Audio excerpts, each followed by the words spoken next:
Hello everyone and welcome to day 2 of the Supremacy YouTube event. I'm just going to go through, recap a couple things, what happened since the last video yesterday, because war started at the start of day 2 with both AI and with other humans. So that means that there's always going to be some movement, some changes. I'm going to do a quick swing around the world, zoom in a little bit on what's happening here. I know that Binzy's on this recording as well, so if he wants to chip in at any time, he can. Plenty of opportunities just to have fun and just kick around and see sort of what's going on in the map. So first things first, I'm just going to do, just for the recap, I'm just going to switch over to the Province Morale, just because Province Morale view will make it a lot easier to see We sure can, mate. where everything is. Alright, so we're just going to zoom out. You're going to notice I'm going to start off somewhere that's not where we are, because I'm going to finish off on our part of the world last. Alright, so this is actually the first time I'm looking through this. So North America seems to have had some fighting that's happening. You've got right around the Battle Cry and one of the USA 1776 alliances. They've called Rampage. They've been having some fighting on their borders. It looks like only AI has been taken, though. Looking at it, looks like Chippewa and Oregon, Washington have had some captures there. So nothing too crazy. Confederate might have lost a province. Vortex Venom. Let's see if they're at war with two people. So it looks like there's been one change right there. And then moving down, South America has had some fighting as well. Again, it doesn't look like there's anything that's too crazy. Just some small single province switches, a little bit of AI captures, just as teams are really sort of settling in and expanding into what they need, or just to create pressure on their neighbors. Moving on over, you do notice some actual fighting taking place in Northern Asia. That is between Pride of Lions and Nelva, I believe. Yeah. So they've been fighting there. That is actually a very good thing for us, because it has been keeping Pride of Lions troops off to the north. Down in the south, there has been some fighting. Boot Brigade actually finally took some AI out on their western front. Something which had opened up some doors for us. So we managed to take advantage of Pride of Lions pushing north to be able to take out one of the AIs between us. And we're also pushing a little bit farther into Chinese Empire, just because there's an opening there. So it'll allow us to close our borders off, shorten up our border, make it easier. There's also Calcutta got taken from Hellgraf over with Boot Brigade, as well as the AI there. So that's two fish provinces that Boot Brigade lost.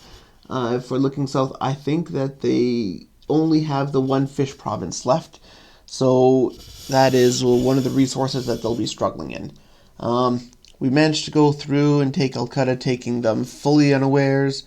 It was a free fort floating around, and as you can see, they've got Chinese Tibet was sending 15 troops down. That stopped automatically because he didn't have right of way with me and wasn't at war with me, so his troops are just stranded there. British Madras tried to push north to hold Calcutta, didn't make it in time, so his 2 armored cars retreated. And it looks like Hellgraf is sending in 1 armored car and 2 solo infantry, so I'm going to look forward to, hopefully he pushes them in farther, and I'll be able to pick those off. As well, British Madras is fairly wide open. We know he has armies, because he starts with the same number of troops as everyone else. Unfortunately, we have no idea where those are. The only province that we don't see is Pune, or that single gas right below Bombay, and we just have no vision there, so we don't know where he is. But pretty much everywhere else has been abandoned, which has just allowed a couple things to open up. So where we were at right now is we've been sort of trying to discuss how can we expand, how can we take advantage of this, because it's we were planning originally to just sit tight, but some openings appeared and we were able to take advantage of them. And now the thing is how far can we push this? How far can we take advantage of this? And where are the best places to push? Are we trying to push for resources? Are we trying to push for land? Or are we just trying to push just for the sake of pushing? Because overexpansion is something which can absolutely kill countries here, as I'm sure Binzi can easily say as well. Overexpansion is just as bad as not expanding at all. And we just need to be one of the top 12 countries to make it through. I know that can be a killer. I know that's not the goal. I'm absolutely hoping to just smoke through and take first place all the way through to the very bitter end and just put on an absolute show. That's what we've done so far, but I'm hoping that we can just keep crushing through. So that's where we're at for now. Binzi, did you have any observations about how things were going on the map? I think they're going pretty well towards our favour at the moment. I think there's been a few mistakes from Hellgraph and BB as a whole. It seems like the neighbours to our northeast is slightly easing on us because they have a war to the north, so we're taking quite nice advantage of that realistically. But yeah, I think we're playing it pretty safe, but also at the same time taking what we can and where we can. And I think a really good video for that would be to link back to the Red Baron video, Don't Be a Noob. I think that was pretty well explained in that, to be honest with you. Yeah, I did recall you posting that inside of a group chat earlier. I didn't think that we'd be able to run into a real-life example of it on this map, but whew, I'm not complaining. So, what I'm looking at is, and I was talking to this with Freedom Queen while you had just stepped out briefly on the group chat so you can read up to it. I'm going to take Benares. So, mostly just because it'll kill Hellgraph's armored car. But if I take Benares, it'll put pressure on New Delhi. So he won't be able to leave that undefended. He's going to have to keep an eye out on that. Meaning that Phrygian Queen can move troops from her troops that are in Akyap, that were playing defense there, can go through Calcutta, Benares, and can hit Dongari, which is on the west side of Nepal, and Kantipur, which is the capital. And that would open up all of Chinese Tibet, because New Delhi isn't going to have time to readjust to Shigatse. And because of the troops that she has on the border with Chinese Tibet, that can't move as well. And the hit on Deccan will probably pull back even more troops up north. So I'm thinking that that'll be a chance for her just to explode behind those lines and just even more pressure on them.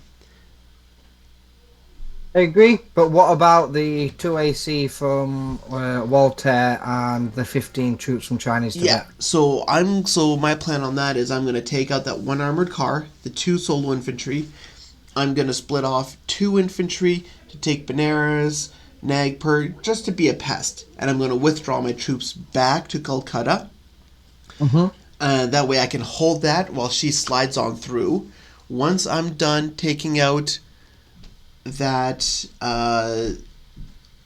scout, which, how close am I to being able to attack? Pretty close. That scout in Deccan, I'm going to slide those 33 over, and then I'll have enough troops to take out the 15. And then we're fully wide open there on that front. That'll have cut them clean open. Absolutely. And the reason why I really don't mind talking about it this openly on here is because if this works, if we decide to do this and it works, it'll be done even before we upload this video. So that's why, so that's why I'm talking about this so openly. But I think, honestly, this is a play that just, because then we have pressure on Chinese Empire, but Chinese Empire will still be solid. We will have removed all of New Delhi's defenses on the one side. British Madras has no defenses there. They still have troops, but they don't have like the defensive systems, and we would have cut right through Chinese Tibet. So we would have put 3 of their teams in a really bad spot. Because then they've got to defend everywhere. Bingo. But what I would say to that is that we're going to need more troops. So possibly, I think, level 2 barracks in places where we can bring the troops background, because we're going to lose a couple of troops due to this. And the problem I got there is, because it's early game, and we've got no mech with relatively low mechs. Troops are quite important at this moment in time, so I Yeah. think even at this early stage, I think a good couple of barracks extra would be very beneficial. Sure, absolutely. Proactively decided to end the video there just because we then went into details about very specific spots where we wanted to put those buildings. I decided to cut that out just to avoid them being targeted by spies, as we are dealing with spy attacks. However, I did want to say thank you very much for listening. Thanks for tuning in. Remember to like and subscribe. That way we can guarantee that you guys get the views and get the updates on these videos. Thanks again. See you tomorrow.